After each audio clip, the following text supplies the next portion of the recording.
I wish you to investigate the death of one of our clients. All right. Have you ever heard of J. Lamont Schofield? The theatrical producer? Yes. Sure. World famous for the beautiful girls he employed in his reviews on Broadway. Well, do I remember. Now, what about him? Well, if you've seen the papers, you know that he died yesterday. No, I didn't know. As natural causes, the medical report stated. But you think otherwise? I do. Why, sir? Because of the beneficiary named in his $750,000 insurance policy. $750,000? Yes. So I think you'd better come over here and see me. Yeah, Mr. Westbury. I think I'd better.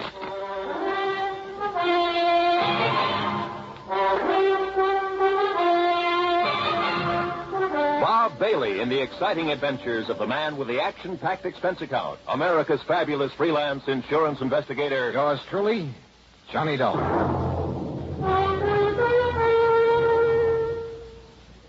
And now, Act One of yours truly, Johnny Dollar.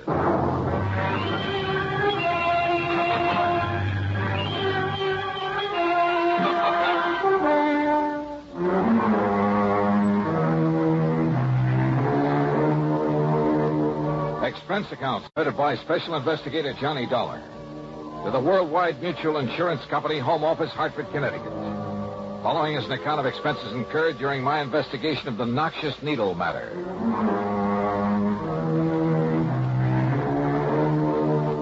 Expense account item 1, 85 cents for a taxi to the office of Worldwide. When I got there, I had to go through a receptionist and 2 secretaries to get into Mr. Waldo R. Westbury's private office. Please sit down, Mr. Dollar. Thanks. Well? Now, here's the policy I mentioned. Providing $750,000 insurance on the life of Blake J. Lamont Schofield. That's a lot of money, Mr. Westbury. Incidentally, was he married? Schofield? Surrounded by beautiful women all his professional life? No. Then who was his beneficiary? This policy has been in effect only 13 years, but... Now, look here. Look at these riders. Changing the beneficiaries. Goldie LaFern. Sounds like a burlesque queen. She was. After his money, of course. Toodles Tempest. Wow. Horrid name. Baby Boodles Baker. That's worse. Bubbles Jones. Holy smoke. Pepper Caprice Carstairs. Cupcake DeLon. And... Hey, what's this doing here? Mary T. Smith. She is the present beneficiary. Well, that's quite a come down from all those babes. Yeah. Mr. Dollar, the initial T stands for torso. The stage designation she used. Oh, and you think she bumped him off to collect the insurance? Bumped him? Oh, yes, I do. But if a medical report says the old man died of natural causes... At the time of his death, Mary Smith, Mary T. Smith, was his private nurse, responsible for his care, the medication he received, and so forth. Ah, I see. I'm glad you do. Because if you can prove she murdered him... In spite of the doctor's report? Yes. You can save our company a great deal of money. I don't often say this, Mr. Dollar, but in view of the amount involved, there'll be no questioning any necessary items on your expense account, no matter how high. Necessary items? Well, surely you wouldn't think of listing any unnecessary expenditure? Dream on, Mr. Waterbury. Hmm? Well, what? Nothing. You say that Schofield died yesterday? Yes, today afternoon. Where? At his home in Cranford, New Jersey. Do you know who his doctor was? Yes, Dr. Leonard Foote. Good. Now, I wonder where this nurse is. Anybody keeping an eye on her? Yes, you'll find her there at Schofield's home. Obviously, she's a very smart woman. You mean smart enough not to run? Well, I'd put it the other way, Mr. Dollar. Smart enough to have made him name her in his policy and to stay around to collect. You know anything about her? Only that she was a showgirl before making this pretense of being a nurse. Yeah, but if a doctor was willing to have her take care of him, you know anything about him? Frankly, no. Then I have a sneaking suspicion I'd better pay him a visit. Item 2, $4.15 for another taxi, then a train down to New York. At Grand Central, I ran up item 3, $50 deposit on the drive-your-own car. Item 4, 50 cents to get through the tunnel to Jersey. From the city of Elizabeth, I headed west on Route 28 to the pretty little town of Cranford. Then directly to the combination home and office of Dr. Leonard Foote, where I cooled my heels for a half hour in the reception room. Bye, Doctor. Goodbye, Jimmy. Come in, please, Mr. Dollar. I'm sorry to have had to keep you waiting. Oh, that's quite all right, Doctor. But if little Jimmy Sayer doesn't stop eating green apples, he's going to have worse than a tummy ache. Your company called that you'd be here because of the death of J. Lamont Schofield. Sit down. I'll be very honest with you, Doctor. His insurance company thinks your opinion of death from natural causes might be wrong. My tentative opinion, Mr. Dollar. Lamont Schofield suffered from, well, rather than bore you with a lot of medical terminology, let's say he had a heart condition, one that required that he take it easy and, of course, medication. What kind of medication? Digitalis, for the most part, to limit the frequency of his heart contractions. More recently, he's been receiving intravenous injections of sedilonid. His nurse gave him the injections? Yes, under my orders. I understand she's an old burlesque queen. Some years ago, he starred Mary in one of his Broadway productions. It was a flop. But shouldn't he have had a regular, licensed, registered nurse? She was a registered nurse, Mr. Dollar. Is she still a good looker? Over the years, Lamont kept himself pretty well surrounded by, well, some of them were very pretty girls. Well, not this Mary Smith. No doubt they were all after his money. Including Mary. Well, Mr. Dollar, I told you my tentative opinion was death due to natural causes. So the papers reported. But now let's face it, Doctor. If she hastened his demise by, say, an overdose of one of those injections... I learned. And while acting under your orders by using something that you put into her hands... Now, just a minute, it could look pretty bad for you, too, couldn't it? Are you trying to imply... just stating facts. Imply that I might have conspired with that girl to bring about the death of one of my... Such a thing is always a possibility now, isn't it? Well? Are such tactics usually part of an investigation like this? Why not? If you were guilty, if I could get you riled up, catch you off your guard. I see. I don't like you, Dollar. I shall expect your apology. We'll see. As I started to say before you interrupted me, I learned just this morning from Monty's attorney that Mary Smith is the heir to Lamont's estate and the beneficiary to his insurance policy. You didn't know this before? I did not. Nonetheless. As a result, I have ordered his body held at the coroner's office. Oh? Yes, so that a complete autopsy can be made. Oh, I see. I'm sorry, Doctor. Would you like a towel, Mr. Dollar? Towel? To wipe the egg off your face?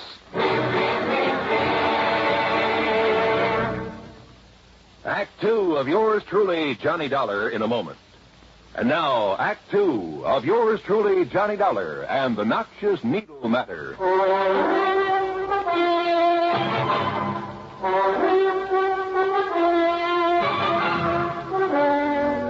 Yes, Mr. Dollar, as soon as I learned that this ex-showgirl was to be Lamont Schofield's sole heir, well, I realized the same possibility that I'm sure you must be considering. That she may have helped him over the hill. Precisely. I know, all things being equal, Doctor, do you feel that he should have lived on a while? Where a bad heart is concerned, one can never be certain, of course. But knowing his desire to live, his willingness to adhere to my instructions and take care of himself, plus the medication I provided... Medication given by this Mary Smith? Yes. I would have wagered he could live on for 10 or 15 years. When do we know the results of the autopsy? A toxicologist by the name of Stanley has been called in at my request. It may take several days. I see. Meantime, then, I'm going to see this Mary Smith. Incidentally, the police found no sign of any poison, of anything that might have been used to cause Lamont's death. You mean the police have been in on this? Yes, they've been very thorough. Then why the autopsy and the toxicologist? Because the least detectable means would have been an overdose of medication. I see. Now, Doctor... I've really told you all I can, Mr. Dollar. Why don't you go along and see Mary Smith? Yeah, well, I intend to, but now tell me... Call me if you need me after you've talked with her. Goodbye, Mr. Dollar. When that autopsy report comes through... I'll let you know. Goodbye, Mr. Dollar. And that was all I could get out of him. The home of the late J. Lamont Schofield turned out to be a small place on 3rd Street, nestled in among some fine old oak trees that gave it a quiet sort of isolation. A far cry from the bright lights of Broadway. Apparently, he had taken his doctor's advice. I wondered about the ex-Burley Queen turned nurse who'd managed to save enough of her looks and figure to charm him into leaving her his all. Matter of fact, I've often wondered how a lot of those old war horses... Yes? Oh, how do you do? That is, I'm looking for a Miss Mary Smith. I'm Mary Smith.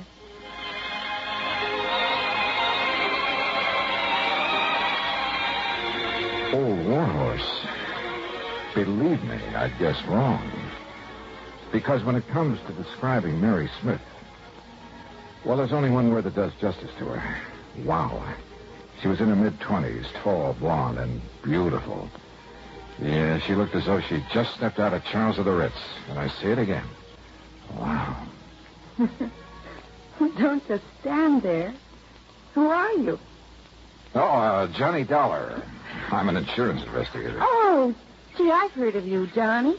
You know something? You're even better looking than I thought you'd be. Won't you come in? Yeah, thanks. But why did they send you here? There's no question about my getting Monty's insurance, is there? Well, it's just that the company always demands a routine investigation where such a large sum is involved. No kidding. Sit down, huh? Yeah, thanks. Can I pour you a drink? No, thank you. Oh, come on. Have one with me. It's been so glum around here since Monty died, and nobody here except a lot of crepe hangers. A little one? Okay. Okay. Girl can't just sit around and look grief-stricken. Have you been grief-stricken, Mary? You want the truth? No. What good was it doing Monty living that way, not able to tear around like he used to, putting on shows and having a big time? Here, Johnny, here's to life, love, and the pursuit of happiness. Scope. Oh, that's better. I really needed that. You got a lot of money, Johnny? I? Well, no, not much. No, I never had any either, but I will now. Plenty. Then you know you're Lamont Schofield's heir. Oh, you bet your life I do. I had to work for it long enough, feeding him and nursing him, taking care of him, and fending off a lot of old biddies from the old days who were trying to get their claws on him. But you managed to get your claws on him. Well, wouldn't you have done the same thing? See? Now it's paid off. Took him a long time to die, though, didn't it? Johnny, I've been on 24-hour duty here for 2 years, for 2 solid years, and I make no bones about it. There were times when I thought he was going to live forever. There were times when I wished I could help him out of this world. So finally you did? Johnny. Here, let me freshen your drink. Mary, I think you killed Lamont Schofield. Well, I'd like to see you prove. I don't think I'll have to. Oh? Why not? Isn't that why you came here? I came to make sure you don't try to slip out when the autopsy report comes in. Oh. Does that scare you? No, of course not. Let's face it, Mary. When somebody shows an attitude like yours, it means you're completely innocent. Sure. Or guilty as the devil. But at least it makes it very confusing for you. And for the police, doesn't it? So you're having a ball. Of course I am. Listen, Johnny, I don't blame you a bit for thinking I killed Monty. I wanted him dead. I wanted his money. I did what I had to do to get it, and I'm going to get it. Yeah, did what you had to do. So if the autopsy shows he was given poison... Don't worry, it won't. Or that he was given an overdose of digitalis, or whatever it is he was getting... No, that would be stupid, with nobody here but me. Nobody but you? There hadn't been a soul in this house except me for over a week. Since the last time Dr. Foote came to see us. You're sure of that? Well, of course I am. Then if somebody did kill him, it would have to be you, yes. Nobody else. Yes, sure. Remember that, Mary. Would you like me to put it down on paper for you and sign it? Yeah. Would you? Sure. I'll do anything, Johnny. If it'll confuse you. All right. Then start writing. Why not? Now, let's see. I, Mary T. Smith. Is that all right for a start? Oh, excuse me. No. Keep writing. I'll take it. All right. I, Mary T. Smith. Hello? Oh, yes, Doctor. Yes. Oh. Oh, I see. Not even the possibility of too much of... I see. And you're sure? Of course he's sure. Okay, Doctor. You disappointed, Johnny? Because they found no poison, no overdose of sedalinid? I guess you know the answer, don't you? Of course I do. The autopsy showed nothing. You can't build a case out of thin air. So here. Here's your little paper, all signed and sealed. Well, see, Johnny, I don't want it, and you said you did. You're far too smug, Mary. I have a right to be. You're barking up the wrong tree. You cannot build a case on nothing but thin air. Yeah, I know. So what do I do, Johnny? Just sit here and wait until your company pays me the Can't money? build a case. Until the estate is settled, or can I collect it? Yeah, Mary. You stay right here. And thanks for saying that. Huh? Johnny, what do you mean?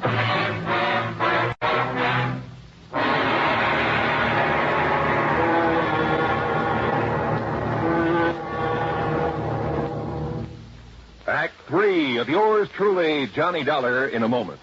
And now, Act 3 of yours truly, Johnny Dollar, and the Noxious Needle Matter. Expense account item 4370 for a phone call to my own doctor back in Hartford.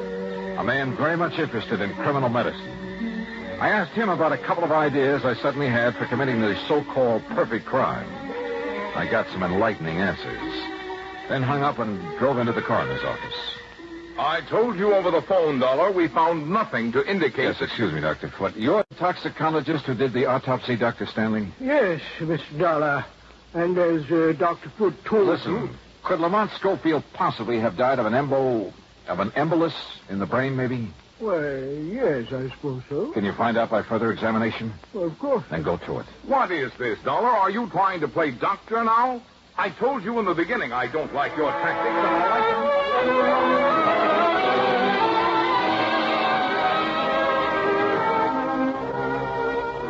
You were right, Mr. Dollar. An embolus in the brain.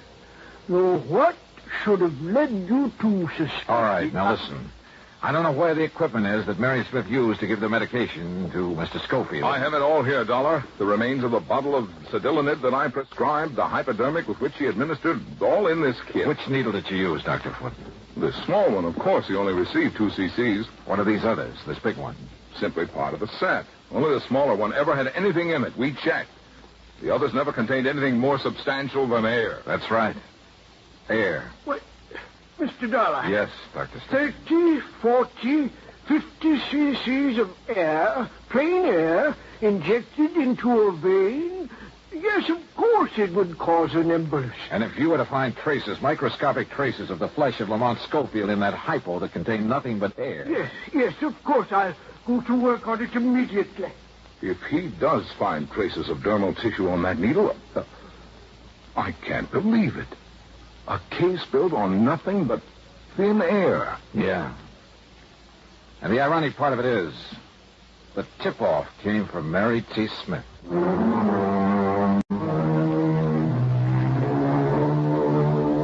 Yes, the microscope showed that needle had been used on J. Lamont Schofield recently.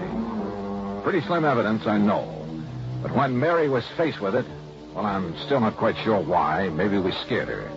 But she broke down and confessed the murder. Yes, she'd been wrong. Sometimes you can build a case on nothing but thin air. Expense account total, $61.20. Yours truly, Johnny Dollar.